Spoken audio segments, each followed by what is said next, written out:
18 বছর থেকে শুরু করলাম, 3 বার ভোট দিতে পারিনি, কই একবারও পারিনি। একবারও যদি আমি না পারি, পেরেছে কে? এক চাষি বিকালে ভোট দিতে গেছে, বলছে চাষি আপনি এখন আসলেন, সকালে চাচা ভোট দিয়ে গেল, ওই সময় আসতে পারলেন না? তোমার চাচা তো 8 বছর আগে মারা গেছে। কি ভোট হয়েছে, কি আশ্চর্য দেশ গো।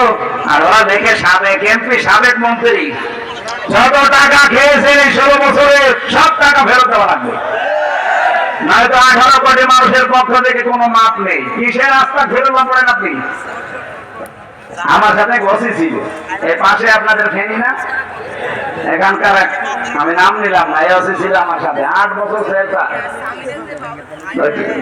মাঝে মাঝে ফাঁসির ওই কন্ডেম ছেড়ে এসে আমার তো 24 ঘন্টা তালা লাগানো, 24 ঘন্টা সিসি ক্যামেরা দেওয়া, তালা লাগিয়ে ক্যামেরা দিয়ে আবার কারারক্ষী বসিয়ে রাখি। এত ভয় পেত আমার শরীর চলে না, আর ভয়ে ওরা বাঁচে না। মনে হচ্ছে সাইড দেওয়াল ভেঙে মনে হচ্ছে জানি মাওলানা মামুনুল হক আর আমি রামজা মনে হচ্ছে বাঘের মতো ভয় পায়।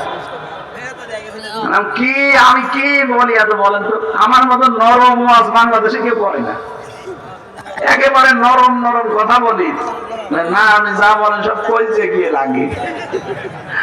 আপনি তো কাজ করেন ওইরকম, তো বলি যাই লাগবে।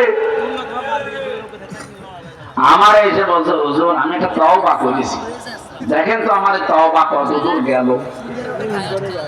সেই নির্বাচনে আমি রাত 12টার পর থেকে ভোট কাটা আরম্ভ করেছিলাম, আমার যা দল বল আছে এদেরকে নিয়ে, একেবারে ফজরের আজান পর্যন্ত বাক্স ভর্তি করে জায়গা মতো সবগুলো পাঠিয়ে দিলাম।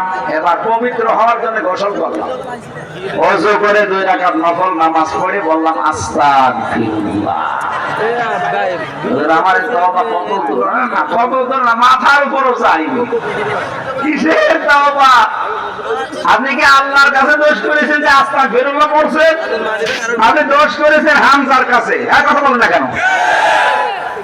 3 লাখ 4 লাখ মানুষের যাদের ভোট আপনি কেটে কেটে নিজে ভরেছেন, তাদের কাছে যাবেন, তাদের কাছে স্বীকার করবেন।